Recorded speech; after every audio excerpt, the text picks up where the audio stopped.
السلام عليكم ورحمة الله وبركاته. أهلا بكم حبايبي في مطبخ مروة، يا رب تكونوا بخير وصحة جيدة. النهاردة جيت لكم بوصفة جميلة جدا، طبق سجق، أحلى سجق هنعمله في البيت بألواناته وأسراره بكل أسراره. حبايبي يلا نبدأ بنقول المقادير ونبدأ الطريقة، ونبدأ بسم الله الرحمن الرحيم، اللهم صل وسلم وبارك على سيدنا محمد. واللي بيشوفني لأول مرة ما ينساش الاشتراك واللايكات، لأن حبايبي قناتي مش هتكبر إلا بحبايبي.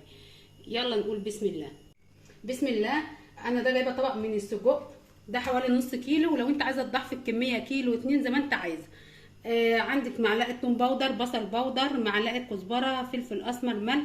واللي بيفرق في السجق يا حبايبي الكاري، معلقه كبيره من الكاري، ومعلقه توم مهروس، وحبايتين او 3 طماطم، وفلفل الوان، وفلفل حراق. ده حبايبي اختياري. يلا بينا نبدا الطريقه ونقول بسم الله. بسم الله الرحمن الرحيم. هننزل بالسجق، جبنا طاسه سخنه، هننزل بالسجق وهنقلبه يا حبايبي. بصوا انا ما حطيتش ولا زيت ولا سمنه، حاجه بسيطه جدا، عشان انا عايزه السجق ده ينزل ايه اللي فيه لحد ما يغير لونه. هفضل اقلب لحد ما يغير لونه. وعايزه اضعف الكميه يا حبايبي، انا هوريكم الطريقه، واللي عايز يضاعف الكميه يضعفها. بصي يا حبايبي انا بقلب اهو، انا مش عايزاه يستوي، انا عايزاه يغير لونه بس. هيكمل السوا في الخلطه اللي انا هعملها. بصي يا حبايبي نزل الدهون ازاي السجق، نزل الدهون اللي فيه. هفضل اقلب كده تقليب مستمر. خلاص كده هو خد اللون اللي انا عايزاه. هنطلع بقى ايه السجق في الطبق كده. هو ايه ما استواش كامل يا حبايبي، ايه هنرجعه تاني، بس انا كده ايه خلاص هو اللون كده تمام كده.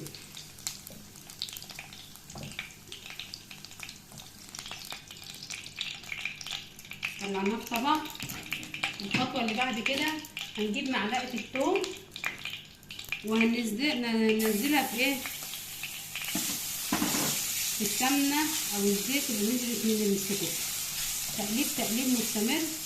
انا عايزاها ايه ما تستويش، مخليها تحمر. هوريكم اللون اللي هي انا عايزاه دلوقتي. تطلع بس الريحه بتاع الثوم،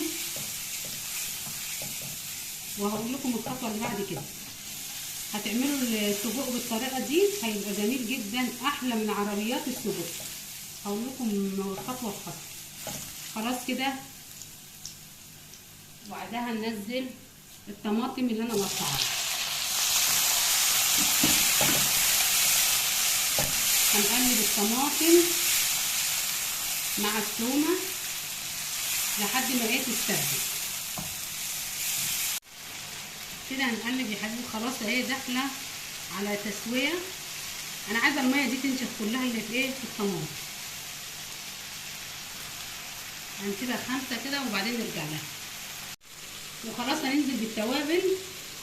بصي يا حبايبي السر بتاع السجق بتاع بره الكاري، احلى معلقه كاري حطوها، هتبص تلقاها ايه ريحه وطعم جميل. المعلقه بتاع الكاري دي بتفرق في السجق تماما. هنخلي التوابل تاخد وايه تدي مع الطماطم. شوفي الريحه طلعت جميله روعه. هننزل بالسجق ونقلب السجق مع التسبيكه الجميله دي. الريحه طلعت جميله قوي. انسي سجق الشارع، هتعمليه في البيت طعم وريحه ونظافه. بسم الله ما شاء الله.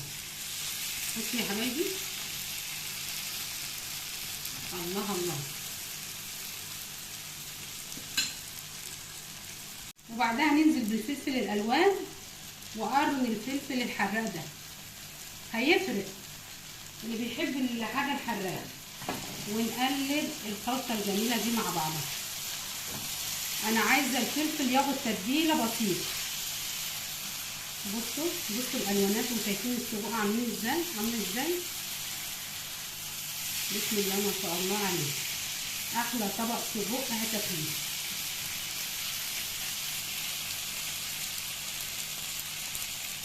هنسيبه بقى يا حبايبي خلاص دقيقه او دقيقتين بس يكمل ايه سواه.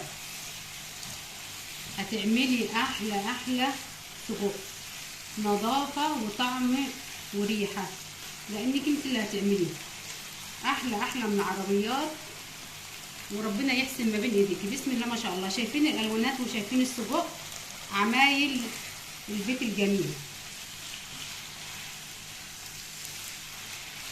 ريحه جميله روعه. وخلاص كده يا حبايبي خلص. نقدمه بقى في الطبق، احلى طبق سجق. ونقدم احلى طبق سجق لاطفالنا، نظافه وريحه وطعم. حبايبي لو عجبكم الفيديو ده ما تنسونيش في الاشتراكات واللايكات. بسم الله ما شاء الله. ايه رأيكم؟ وخلاص خلصنا يا حبايبي طبقنا الجميل السجق بألواناته وتكاته واسراره. احلى اسرار في السجق اعمليه وبسم الله ما شاء الله هيطلع جميل من ايدك. واللي شافني النهارده ما ينساش يعمل لي اشتراك واللايكات. حبايبي اسيبكم في رعاية الله وحفظه.